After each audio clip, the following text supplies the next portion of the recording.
C'est bon.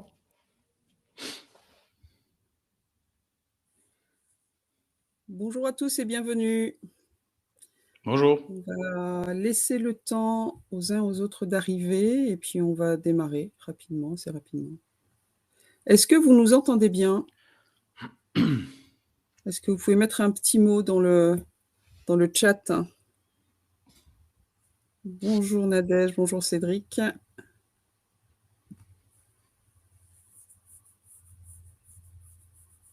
Bah top, ça passe bien. Très bien. On va se donner encore 10 secondes. Merci Jean-Marie, merci Taliane aussi.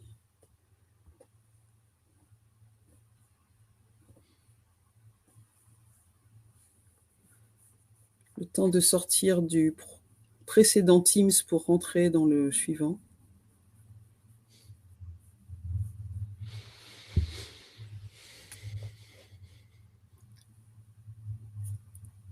Alors peut-être juste en attendant, pour ceux qui sont là, est-ce que vous voulez bien mettre dans le chat si vous découvrez le sujet, si vous le connaissez déjà, si vous avez déjà des NFT, et puis ce que vous venez chercher. Ils ont de l'écriture à faire.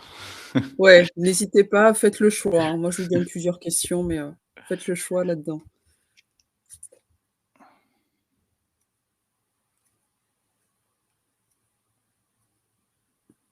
Est-ce qu'on va voir arriver des messages? Non, pas encore.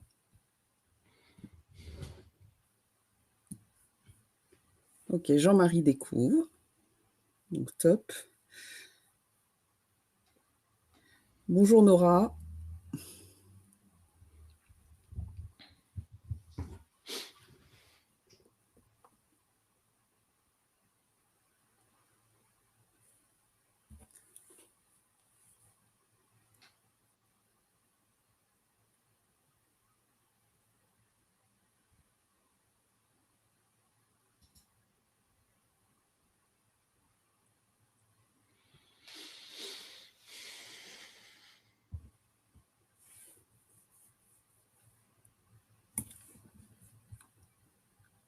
Ok, bah, je pense qu'on va démarrer.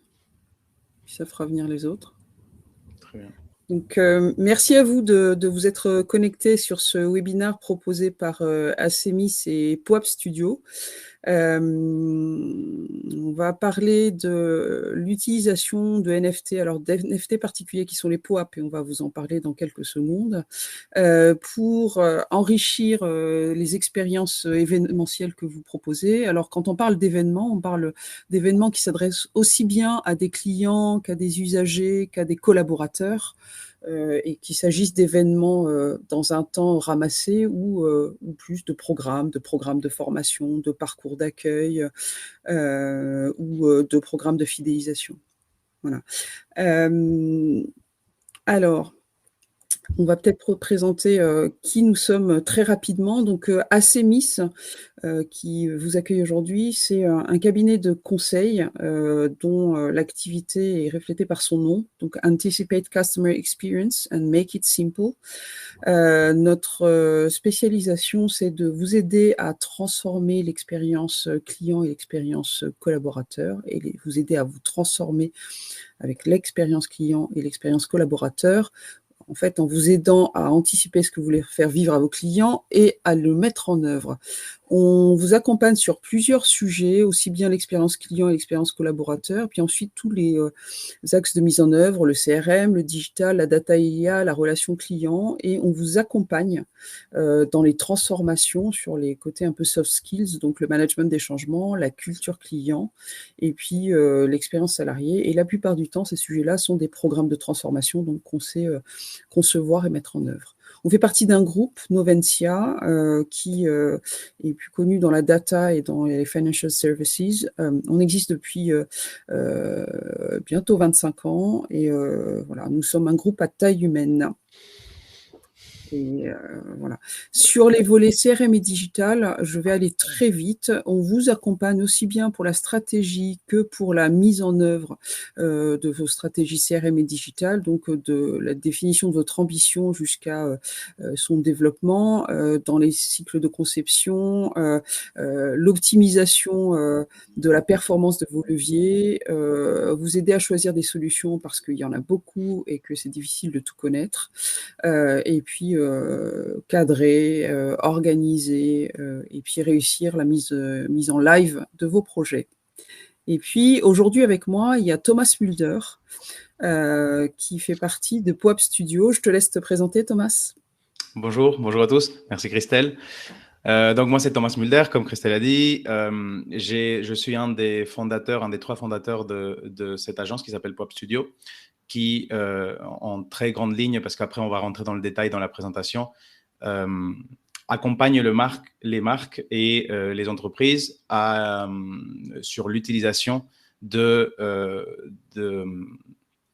jetons numériques collectionnables, aussi connus de manière technique comme des NFT, mais dans un cadre très précis, dans le cadre du marketing, de l'engagement client, de la relation avec des clients. C'est pour ça que ça fait beaucoup sens de ce partenariat avec Acemis et cette idée de collaboration ensemble.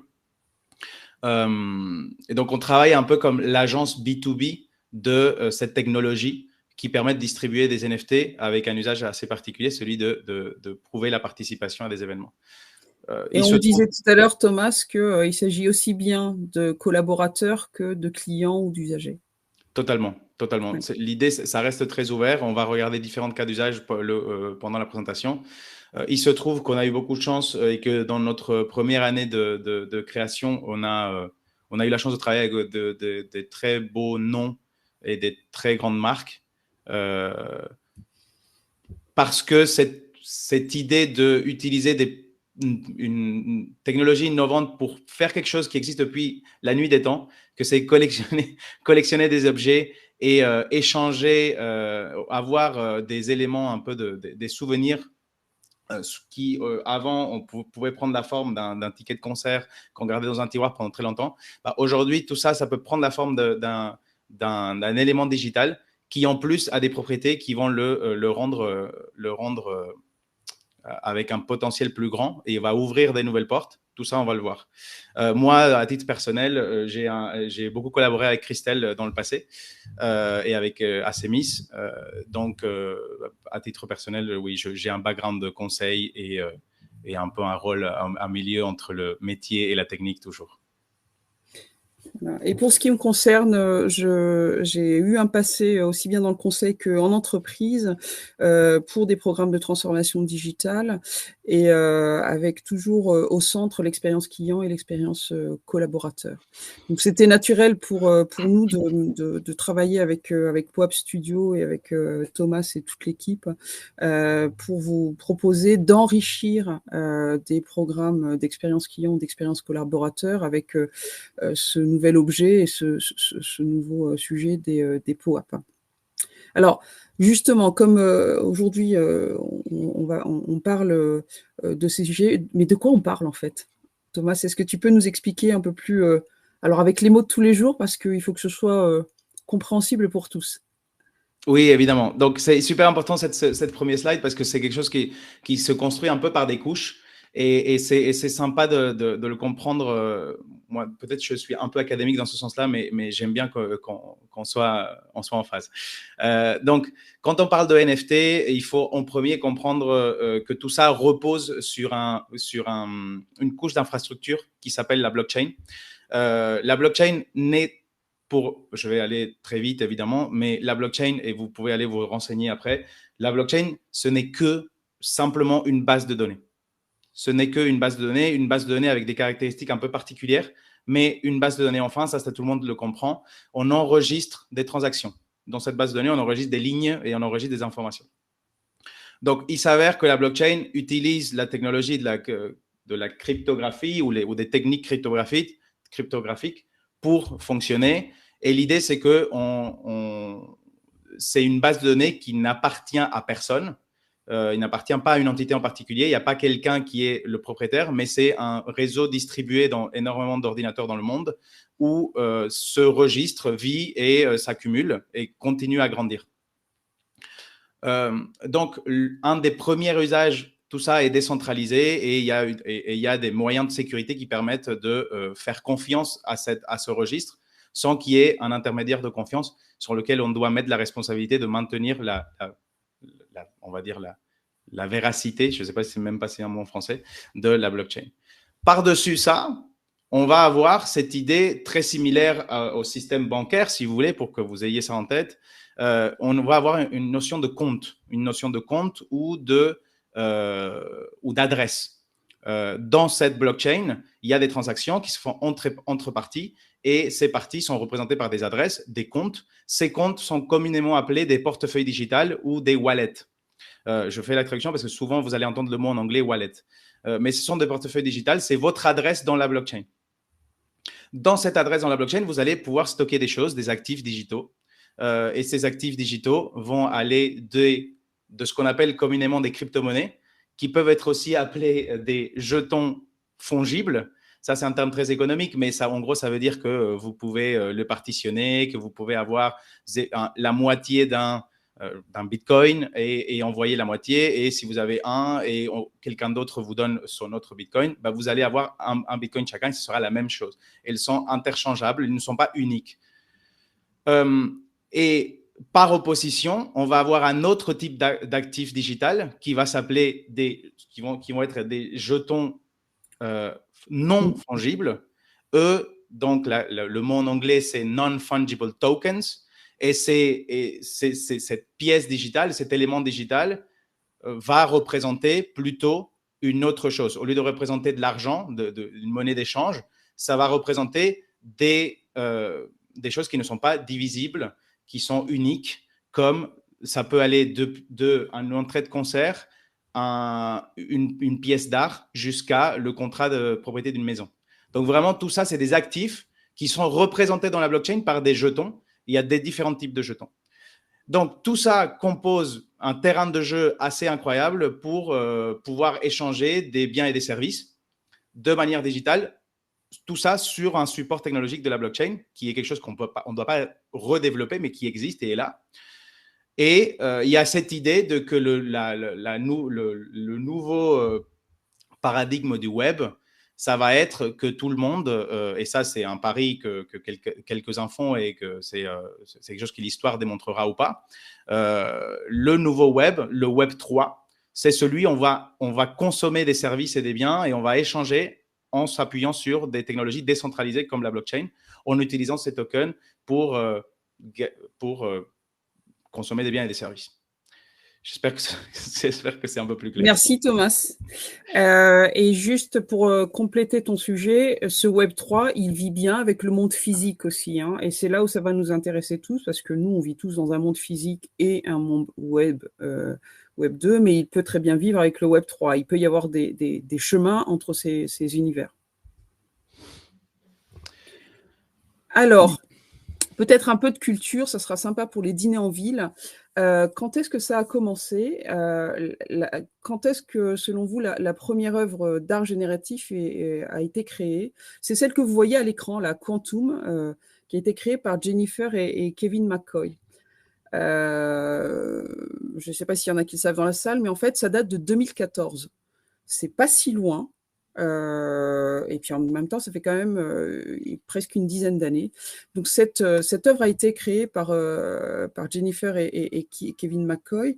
Et donc ce sont des New-Yorkais et ils ont créé Quantum, qui est une pièce d'art génératif. Alors ce qu'on appelle l'art génératif, c'est en fait une œuvre d'art qui est créée par un humain et qui met dedans des algorithmes qui définissent comment cette œuvre va se comporter. Donc, vous voyez là que l'écran bouge et en fait, c'est grâce à des algorithmes que l'humain ne maîtrise pas derrière. C'est pas lui qui le met en œuvre derrière, mais c'est lui qui les a conçus.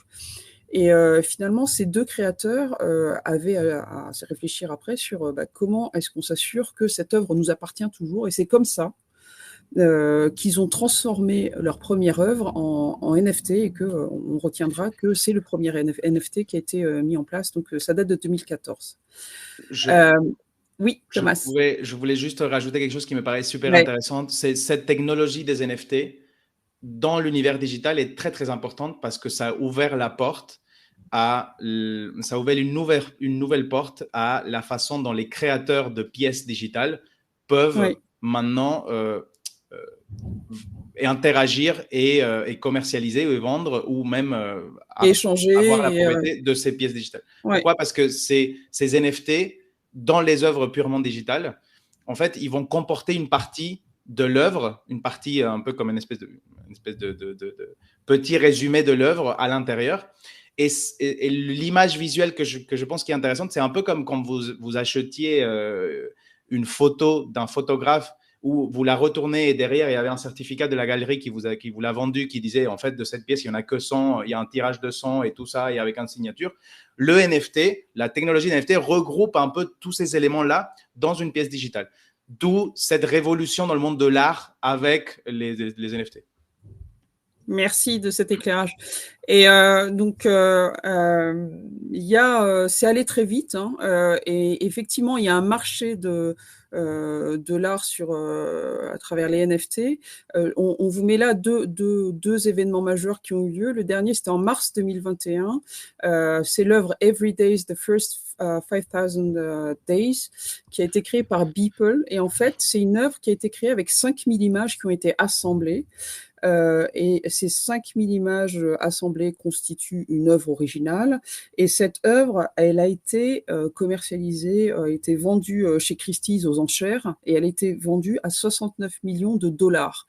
Ça a été la plus haute transaction qu'il y a eu jusqu'à présent. Juste pour vous donner une comparaison, dans le monde des œuvres physiques,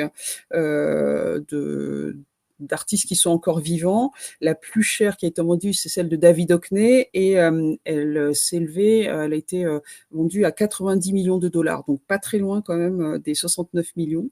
Et puis l'autre, c'est une œuvre de Jeff Koons qui a été vendue à 91 millions de dollars en 2019.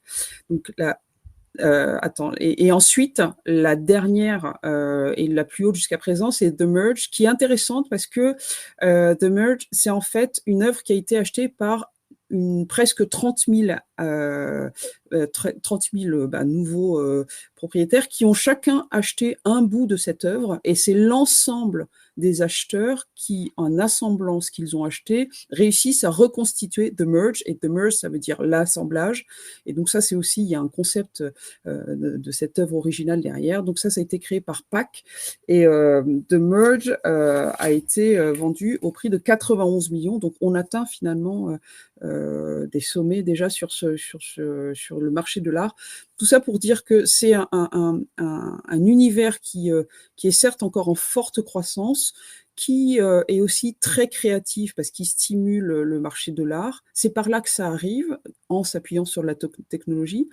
Très rapidement, du coup, c'est le monde du luxe et des arts qui se sont intéressés à l'utilisation des NFT, et les entreprises et leurs organisations s'y sont mis depuis quelques années. C'est très récent et ça accélère très vite grâce notamment à tout ce qui a été fait dans le monde du luxe et des arts auparavant. Donc, je vais vous partager très vite des expériences qui sont proposées par certaines marques. On va parler de Starbucks. On n'est pas là pour faire de la pub pour une marque, mais en tout cas, Starbucks, c'est intéressant parce que c'est un réseau de cafés, de magasins autour du café qui sont présents dans le monde entier. C'est un énorme programme de fidélisation qui est derrière, puisqu'il y a 22 millions de membres dans le monde entier. Donc c'est juste pour dire que ça s'applique à quelque chose qui est en volume. Et donc Starbucks, ils ont un programme de fidélité qui s'appelle Starbucks Rewards. Et depuis quelque temps, ils ont mis en place un volet NFT en bêta test, donc en test, proposé aussi bien à leurs collaborateurs qu'à des clients fidèles, avec 2 volets, la possibilité en fait de collectionner des stamps, donc des jetons Starbucks, et ces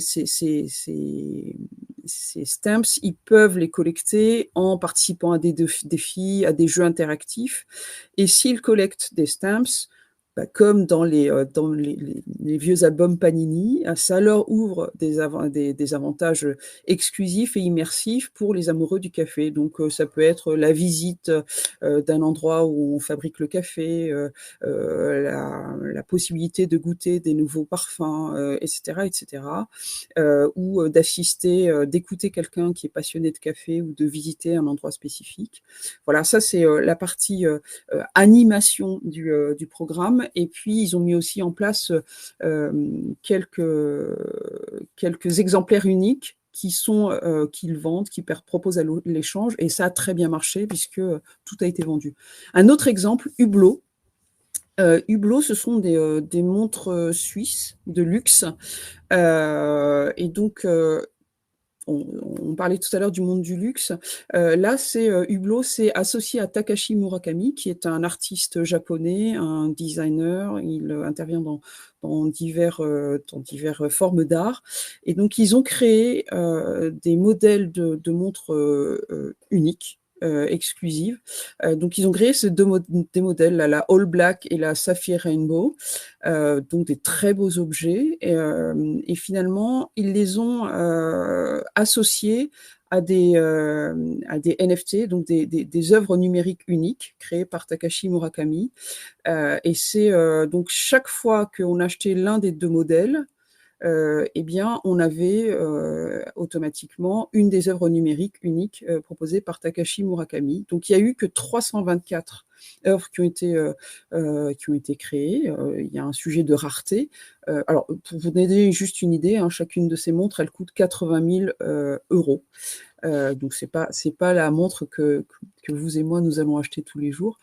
Voilà. Et finalement, chacun, en fait, au lieu d'acheter juste une montre, alors qu'on appelle un garde-temps chez Hublot, ils ont acheté en fait ce garde-temps et l'œuvre numérique qui allait avec. Ça, c'était en 2022. L'année suivante, parce que ceux qui achètent ces montres sont des collectionneurs et sont des gens qui sont passionnés par les montres, ils proposaient aux 324 heureux détenteurs des NFT, qui entre-temps avaient pu s'échanger, de pouvoir acheter un des 12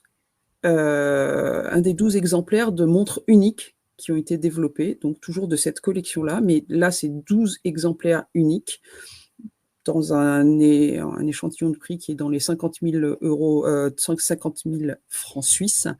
Et à chacune de ces montres était encore associé un NFT unique. Et là, pendant un an, les membres du 324 de ce club des 324 pouvaient échanger les NFT entre eux, les acquérir. Et en 2024, ça sera la fin de ce cycle avec Takashi Murakami, puisque l'heureux ou l'heureuse détentrice des 12 NFT initiaux va pouvoir acquérir un dernier modèle de montre qui lui est vraiment unique, qui est un 13e modèle. Voilà.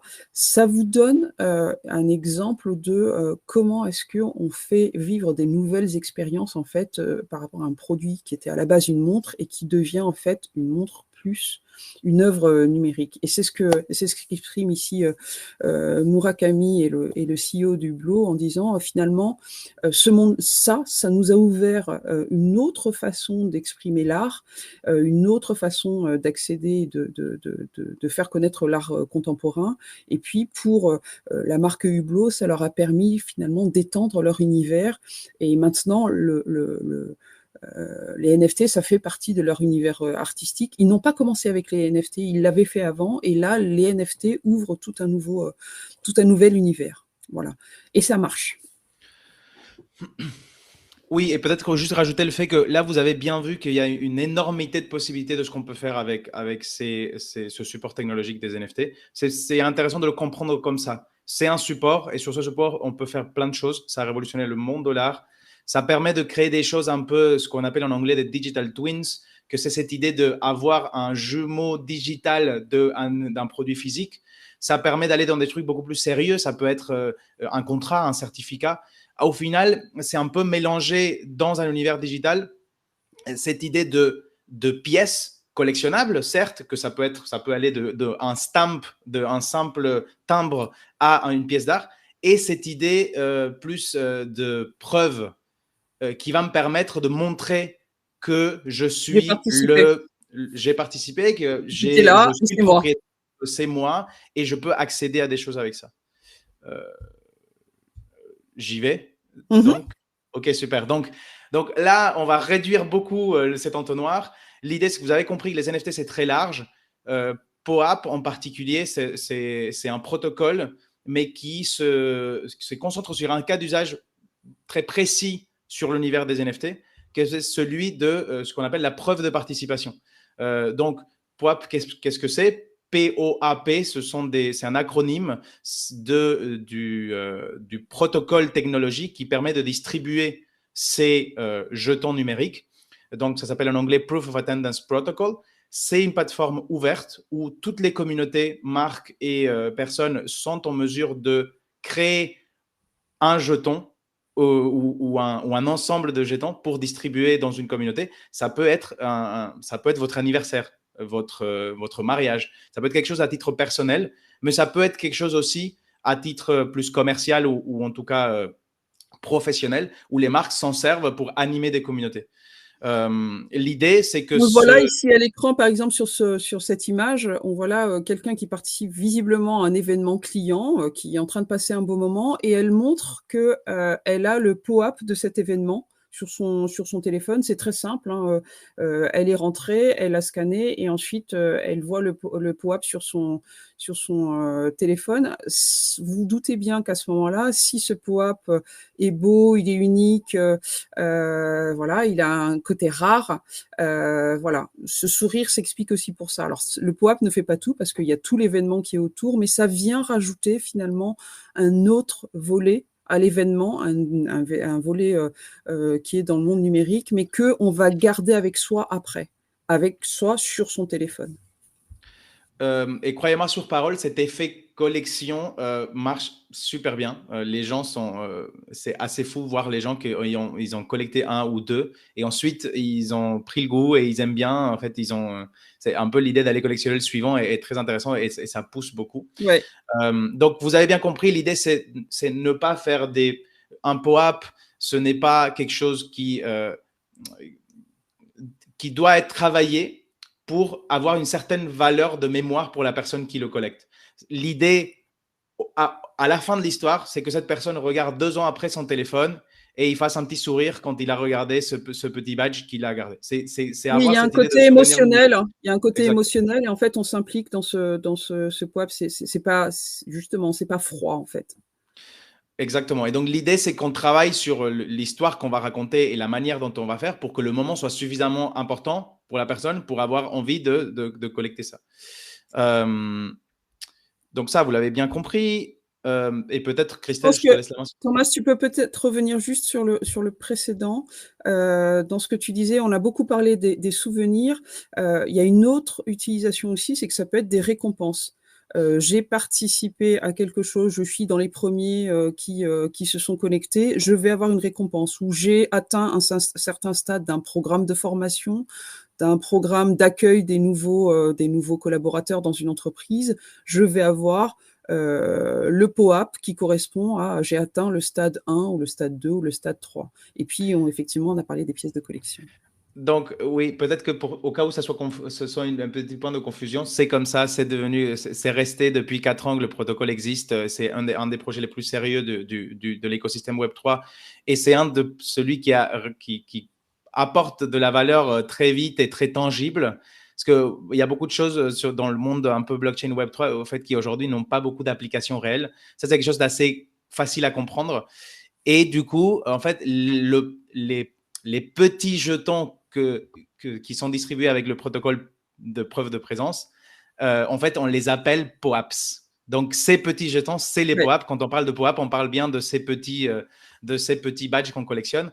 Et là, maintenant, on va uniquement vous parler des POAP, effectivement, sur la suite. Exact. Et donc, bien comprendre, peut-être juste, c'est peut-être une évidence pour vous, mais ces POAP viennent avec un visuel, avec des données, avec des informations sur le moment vécu. C'est ce que vous voyez à l'écran. Alors, à quoi ça peut servir effectivement, comme on vient de commencer à l'aborder?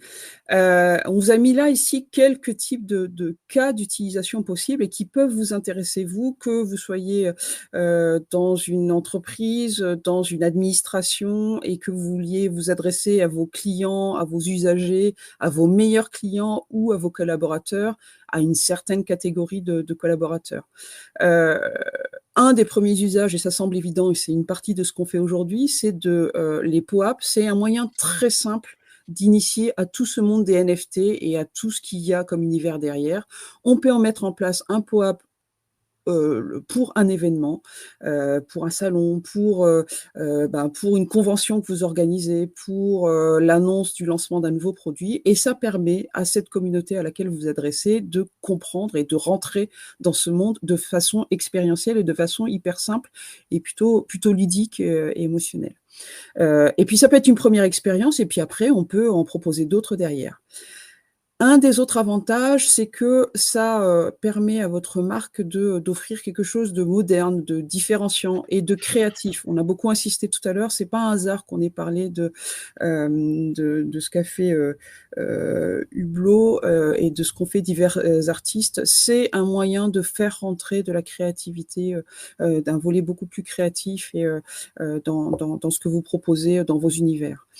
Le troisième point qui semble assez évident, c'est que c'est un autre levier pour engager vos clients et collaborateurs envers votre marque, envers votre entreprise, envers l'organisation, envers un programme, le programme de fidélité que vous avez créé, ou un programme qui s'adresse à une partie de vos collaborateurs. Et puis, c'est aussi un moyen d'animer une communauté et de relancer de l'intérêt. Souvent, on met beaucoup d'efforts dans le lancement d'une communauté, puis après, ça marche un peu, puis après, ça s'essouffle. Voilà, mettre en place un volet avec les POAP, ça peut être une façon de relancer. Alors, c'est pas juste un artifice, hein, mais ça vient enrichir cette relance. On en a parlé, animer et fidéliser vos clients, et ça rend aussi les programmes plus désirables parce que tout simplement, vous les enrichissez d'une expérience qui est plus forte en fait. On laisse une trace qui est mémorable. On l'a dit tout à l'heure, ça reste sur notre téléphone et on a tous notre téléphone avec nous 24 heures sur 24, alors même si on l'éteint la nuit, j'espère. Mais ça, grâce à l'expérience qui est vécue, ça laisse une trace et donc forcément, ça sera intéressant pour votre programme ou pour votre marque. Et puis dernière chose, c'est un canal de communication, c'est un canal communautaire où vous pouvez proposer du contenu exclusif, des avantages exclusifs et puis tout ce que vous voulez inventer, même du contenu que les uns et les autres vont pouvoir voir et puis que vous allez pouvoir valoriser dans leur parcours. Et puis finalement, ça va se nourrir comme ça. Voilà quelques cas résumés. Du coup, ce que vous pouvez faire à partir de ces cas qu'on vous a proposés, c'est de se dire qu'est-ce que vous voulez leur faire vivre, qu'est-ce que vous feriez dans le monde réel, et puis après on va l'appliquer à ce monde des POAP, et puis ensuite de vous lancer, de faire un premier événement, de faire un premier moment, et puis de définir une stratégie qui va être dans la durée. C'est important de prendre ce temps de la stratégie moyen et long terme pour construire quelque chose dans la durée, parce qu'on a parlé du phénomène de la collecte, il y a un côté sympa, et puis il y a un côté qui est étape par étape, je veux avoir un premier, si j'en ai eu un premier, j'aurais envie d'un deuxième, d'un troisième. On voit des salons actuellement des salons qui font le POAP de 2023, puis qui vont renouveler 6 mois après, puis qui vont créer, en fait, le salon va durer dans toute l'année parce qu'il y aura des épisodes qui vont être créés. Il faut identifier très clairement votre cible, à qui vous voulez vous adresser. Probablement qu'au départ, il faut faire quelque chose d'assez simple. Ça ne veut pas dire que c'est en petit nombre, mais en tout cas, un seul style de client ou de collaborateur, et puis de voir qu'est-ce que vous cherchez à faire. Est-ce que vous cherchez à ce qu'ils s'engagent? Est-ce que vous cherchez à ce qu'ils acquièrent des compétences? Est-ce que vous cherchez à ce qu'ils échangent entre eux? Est-ce que vous voulez créer un sentiment d'appartenance à des gens qui ont participé à un même événement? Enfin voilà, différents axes possibles. Et puis, vous l'aurez compris, les POAP, c'est simple, et en fait, c'est pour ça qu'on vous les propose avec POAP Studio et ACMI, c'est que la barrière à l'entrée est simple et basse, et c'est pour ça, la mise en œuvre est très très simple, et puis on a des experts qui savent vous accompagner là-dessus pour vous lancer assez vite, et puis du coup, d'en tirer vos conclusions et puis passer aux étapes suivantes. Ok, donc je reprends un petit peu la main, je vais vous expliquer un peu plus en détail. Donc on vous parlait de ce protocole. C'est quelque chose qui est important de comprendre, peut-être cette idée de quand on vous donne une pièce de collection digitale ou un jeton de collection digitale, c'est un peu conceptuel encore parce que les gens n'ont pas encore l'habitude, mais c'est vraiment quelque chose qui appartient à la personne. Si le protocole POAP arrête de distribuer des POAP dans le futur, les pièces digitales qui ont été distribuées, ils restent vivantes. Ils ne s'éteignent pas. Ils sont là dans la blockchain. Évidemment, vous accédez à travers votre téléphone, mais ils sont dans la blockchain et personne ne peut vous enlever. Donc, il y a un concept de propriété digitale qui est développé par ce monde des NFT qui est très important.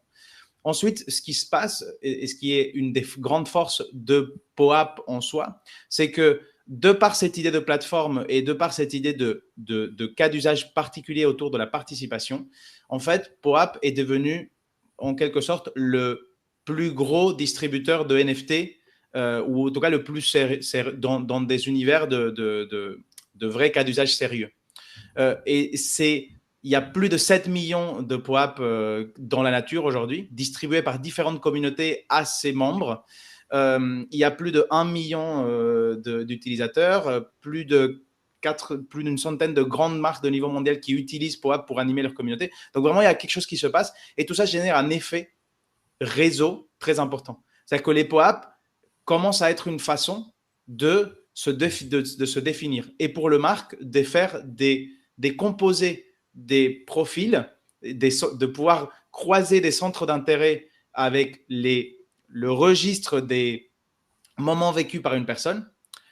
Tout cela dans une approche très Web3, qui est une approche où on n'a pas besoin de connaître les informations privées de la personne pour comprendre son profil d'intérêt.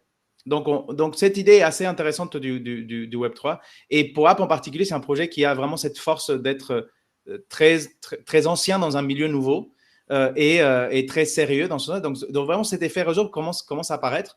Nous, on a distribué un POAP il y a très, très, très peu de temps dans un événement à Paris appelé NFT Paris, qui était une conférence très importante.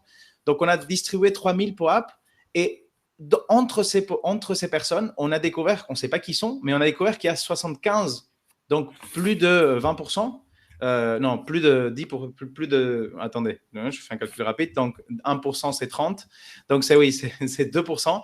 2% de ces personnes étaient présentes à Vivatech de l'année dernière, donc une conférence beaucoup plus connue, qui n'a rien à voir, et donc on commence à dire, ah ok, en fait, il y a des points, en fait, on commence à relier les points. J'espère que vous avez compris le principe.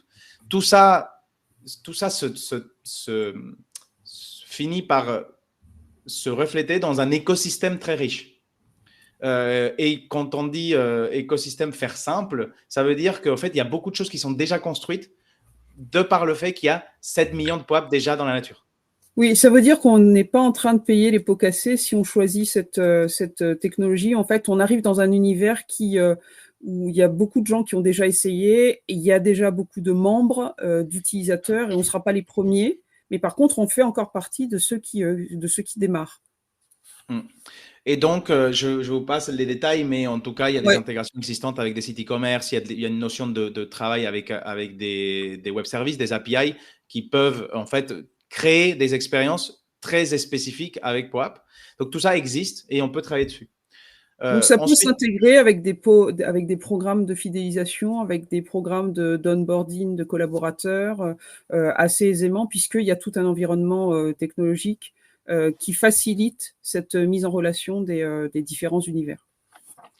Ensuite, sur ce protocole, En effet, il y a ce que l'agence Pop Studio et Acemis ensemble peuvent faire pour vous, que c'est travailler sur l'aspect un peu service professionnel de comment une marque va pouvoir mieux utiliser ces jetons digitales pour animer une communauté. Comment il va pouvoir augmenter les taux de conversion. Comment il va pouvoir travailler sur une stratégie qui fait sens et qui permettra de en fait créer une histoire où les gens vont être on va créer un programme, si vous voulez, un peu avec des pop-up où les gens vont finalement être incités à participer plus de votre communauté par le fait qu'il y a des échanges, qu'il y a des récompenses et derrière même des bénéfices plus poussés.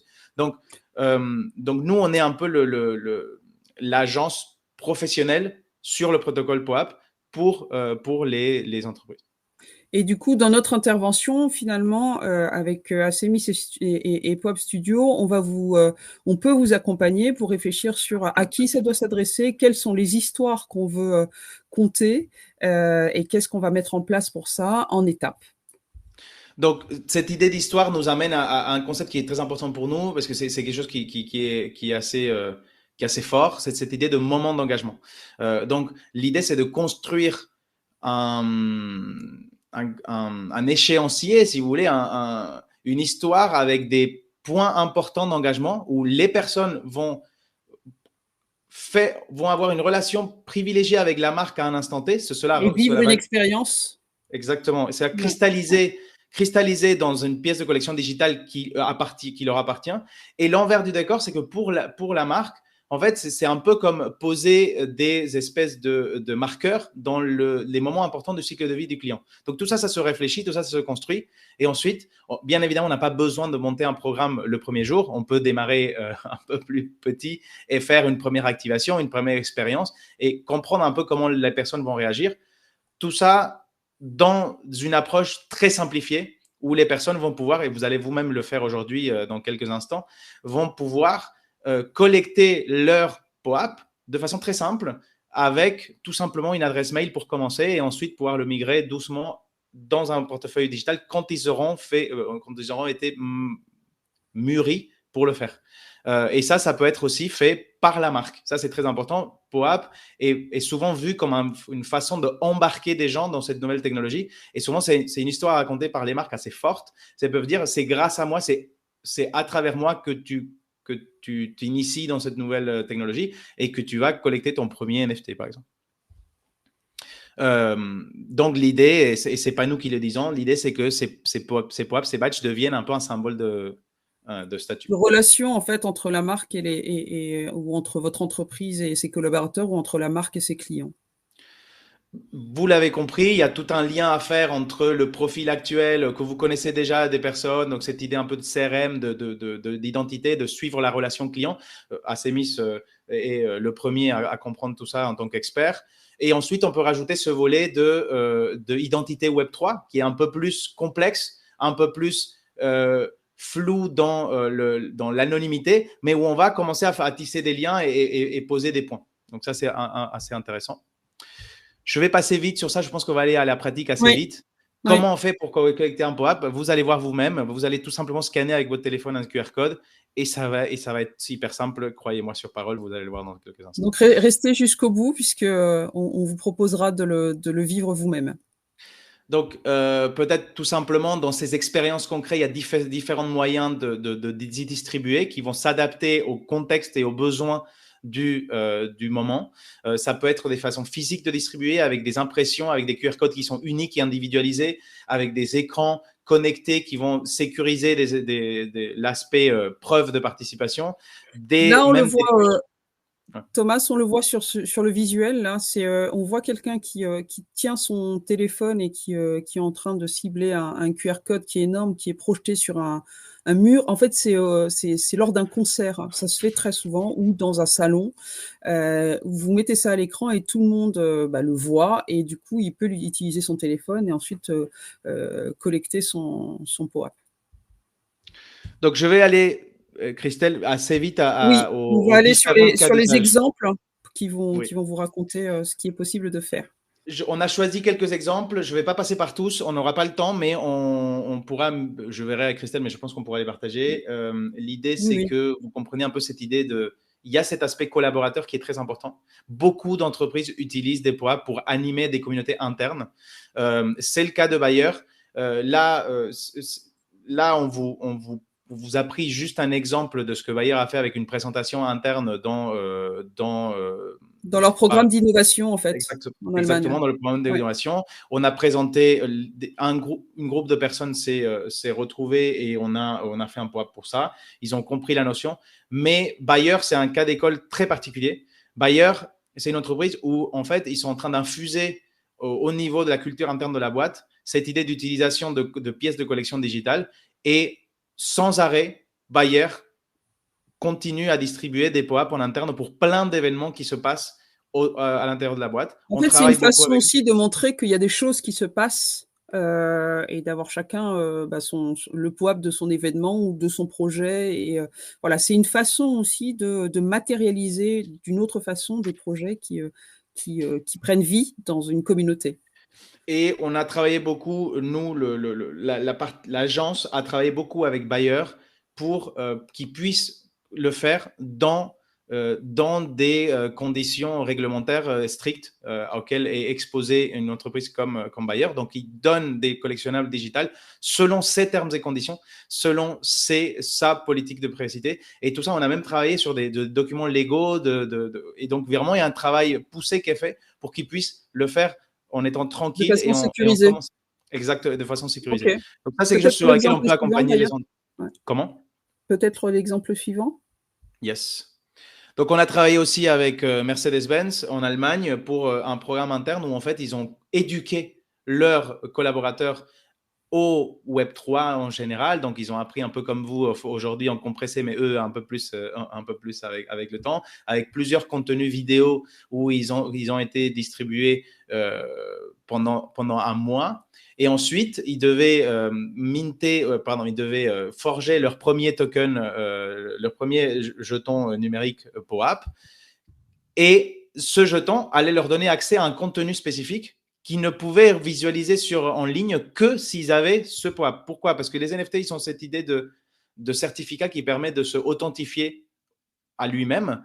Et donc, ils allaient, sans besoin de créer un compte ou quoi que ce soit, ils allaient dans un site web, ils connectaient leur portefeuille digital et s'ils avaient cette clé d'accès, donc le POAP qu'ils avaient minté, qu'ils avaient forgé, ils pouvaient accéder à un contenu vidéo. Tout ça était un peu dans un exercice éducatif, mais ça montrait le potentiel et le pouvoir. Donc ça, c'est une des notions que je voulais faire passer aujourd'hui, c'est les POAP ne s'arrêtent pas à l'acte de collection, ils vont beaucoup plus loin. Oui, et ça, c'est un volet qui va beaucoup intéresser les responsables des ressources humaines, les personnes en charge des programmes de formation, parce que c'est une autre façon de travailler sur l'engagement des collaborateurs et de valoriser aussi leur prise de compétences et puis y compris même d'ailleurs la façon dont ils interagissent avec le programme et leur capacité à échanger entre eux voilà, grâce à ce nouveau volet. Ok, et donc je vais aller très vite. Alors, Vous l'avez compris, Chanel a plus ou moins fait la même chose la même chose, ouais. dans un dispositif interne où les personnes, en fait, il a créé une communauté en interne sur un sujet d'intérêt et ils ont animé ça avec des poids. On évoquait tout à l'heure le fait de relancer aussi de l'intérêt pour des communautés quand ça commence à baisser un peu. Donc, de l'autre côté plus client, pour côté plus peut-être show-off, on va dire, Ouais. on a des marques de luxe qui s'intéressent beaucoup à ces pièces de collection. On a travaillé avec Christian Louboutin pour le lancement de sa collection été-printemps 2023. Ils ont fait ça à la Tour Eiffel. Mais c'est intéressant parce qu'ils ont divisé les audiences. Ils avaient une émission live sur Internet de ce qui s'est passé à la Tour Eiffel. Ces personnes qui étaient connectées sur Internet avaient un POAP. De l'autre côté, il y avait des VIP dans une salle un peu spécifique, ils avaient un autre POAP. Et de l'autre côté, il y avait des gens qui étaient venus dans la journée à la conférence de presse, ils avaient un autre POAP. Tout ça, ça leur a permis de faire un peu de l'identification d'audience. De leur côté, ils ont fait ça et c'était très intéressant. On travaille aussi avec des marques comme NC, groupe LVMH, donc très proche du luxe d'une certaine manière. Ça reste une boisson, mais très proche du luxe. Et en fait, eux, ils travaillent sur un programme en fait totalement Web3 où ils vont créer une communauté de nouveaux clients. C'est-à-dire qu'ils vont rajouter aux clients traditionnels des nouveaux clients qui veulent connecter avec la marque, qui sont intéressés. Et donc, du coup, tous les événements de marque portent une pièce de collection que les gens commencent à collectionner et créer un peu l'album de Panini, comme disait Christelle, de la marque. C'est le cas de Porsche aussi, avec lequel on a travaillé. Est-ce que tu as des marques qui ne sont pas des marques de luxe, qui soient d'un autre univers? Je regarde ce que j'ai pris pour la... il y a l'univers plus Adidas. industriel. Ouais. Adidas, en fait, il travaille beaucoup dans cette idée de pièce digitale unique à porter. Ouais.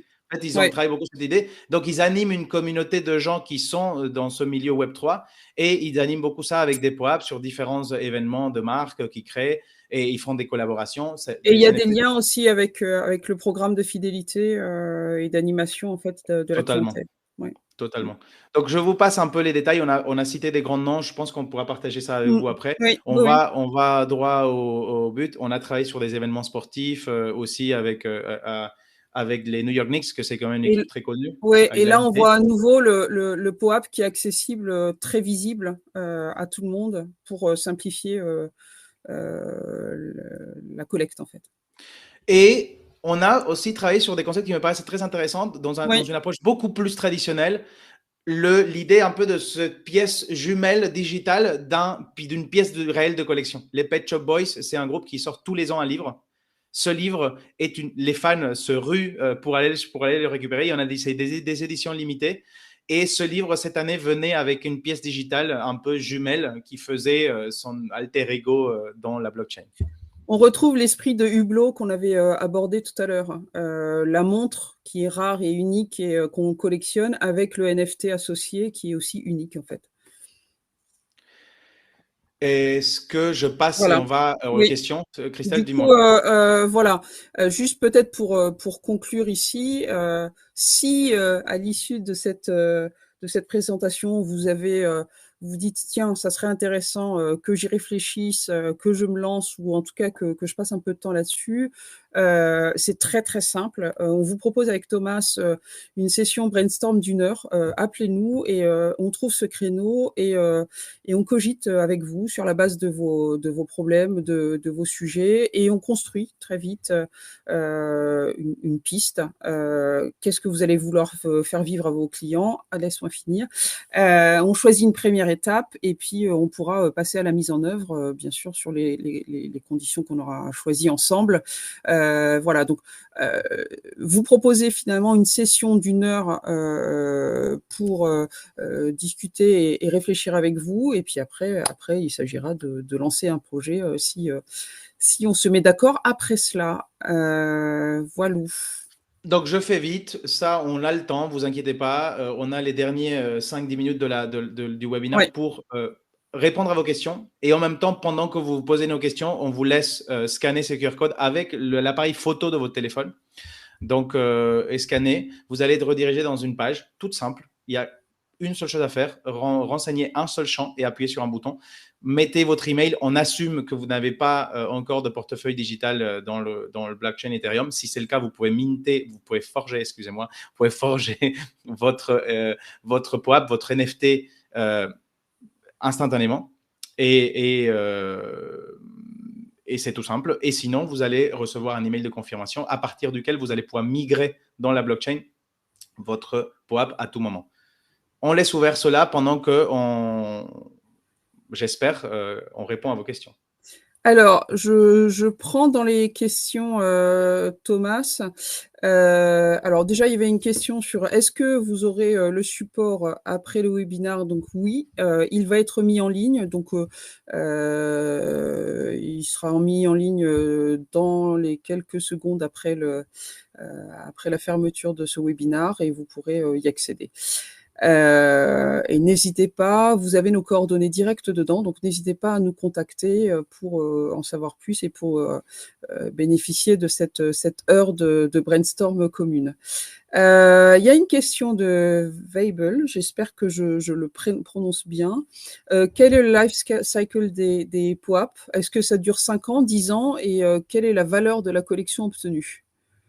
Ok, la durée de vie d'un POAP, elle est infinie, totalement infinie. En fait, tant que la blockchain existe, et c'est quelque chose qui est parti pour être là pour toujours, en fait, tant qu'il y a quelqu'un qui la maintient, ça c'est un effet très fort de la technologie de la blockchain, c'est qu'en fait, elle est un peu, elle est au-delà du contrôle d'une entité.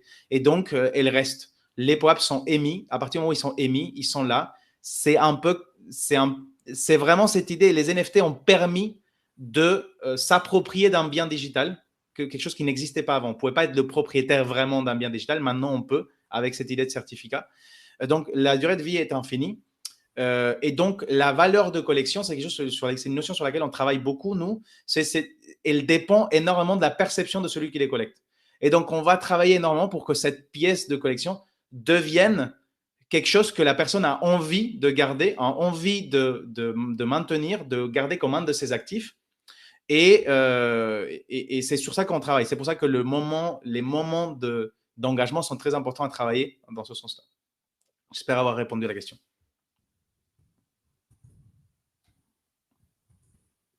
Ok. Est-ce qu'il y a d'autres questions? Est-ce que peut-être vous avez commencé à collecter votre POAP de ce webinaire? Dites-le nous dans le chat.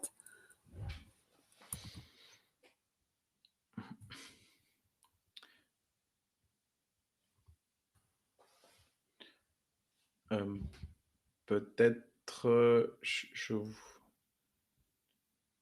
ok, bon, les gens l'ont collecté. J'ai l'impression que tout marche bien. Oui, Cédric a collecté. Il nous fait un comme ça. Oui, on aime les questions bêtes. Marie, allez-y. Allez-y, il faut le. Où récupérer le POAP une fois généré, demande Marie. Oui, donc ça, c'est très, très intéressant comme question. Donc là, vous allez recevoir un email, probablement, Marie, où en fait, votre POAP a été réservé pour vous et il sera pour toujours réservé. Vous allez pouvoir le migrer à tout moment, vraiment à tout moment à votre portefeuille digital. Donc, les interfaces du protocole POAP permettent de visualiser la collection de chacun. Et donc, vous avez un lien dans cet email qui vous ramène directement à votre collection des POAP. Vous allez malheureusement, ou en tout cas heureusement, avoir votre premier. Donc, vous allez avoir une collection de un seul POAP pour le moment. Mais c'est là où Le vous allez pouvoir premier, le c'est le visualiser. plus important. Totalement. Mais la réalité, c'est que ces POAP, une fois que vous les migrez dans la blockchain, ils sont dans la blockchain. Donc, vous pouvez accéder depuis plusieurs supports différents. Vous allez pouvoir accéder depuis votre portefeuille depuis votre fournisseur de portefeuille digital de confiance qui va vous afficher un de vos NFT des POAP. Vous le voyez dans le mail que vous avez reçu pour ceux qui l'ont collecté. On vous conseille différents collecteurs, fournisseurs de wallets. Donc voilà, on en a un qu'on recommande plus particulièrement, mais il y en a d'autres qui sont très bien. Donc choisissez juste, regardez bien toutes les conditions, et puis après, lancez-vous. Et comme ça, vous aurez votre premier wallet. Il y a une question d'Anthony, je ne sais pas si on Est-ce a le temps qu'on a de répondu lui à la question répondre. de Marie? Ah. Je vais juste vérifier. Est-ce que Marie, c'est OK pour vous? C'est clair? Dites-le dans le chat et puis on prend d'autres questions si vous souhaitez.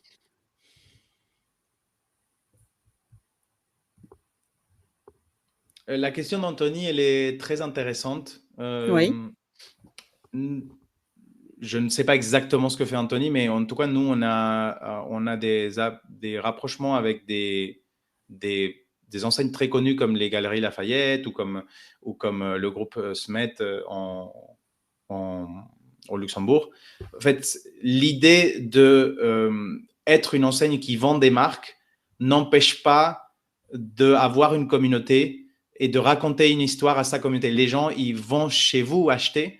Donc, ça veut dire qu'il y a quand même une relation qui se met en place. Peut-être qu'ils vont chez vous pour acheter d'autres marques à la fin, mais ces cadres professionnels ne sont pas du tout éloignés de la fidélité et des programmes de l'animation multimarque d'ailleurs. Donc, vous êtes bien placé en fait pour avoir votre propre. Vous pouvez d'ailleurs faire intervenir d'autres marques avec. Vous voyez ce que fait Hublot dans ce cas-là, et vous accueillez d'autres marques au sein de votre programme. Donc, on peut additionner si vous le souhaitez. Oui, totalement. Et en Alors, il y fait, avait une question de il y a Laurent. des points, Anthony, qui sont très intéressants, notamment avec le monde automobile. Le monde automobile fait beaucoup de choses avec les NFT et cette idée de NFT est très ouverte. Donc, vous Ouais, pouvez même, on peut transformer votre programme de fidélité en vous appuyant sur des NFT que d'autres marques ont distribués. C'est assez fou, mais ouais. en fait, c'est très ouvert parce que tout est dans la On crée blockchain. des liens, en Donc, vous fait. pouvez Ouais. créer des liens entre programmes, des collaborations, des choses assez intéressantes.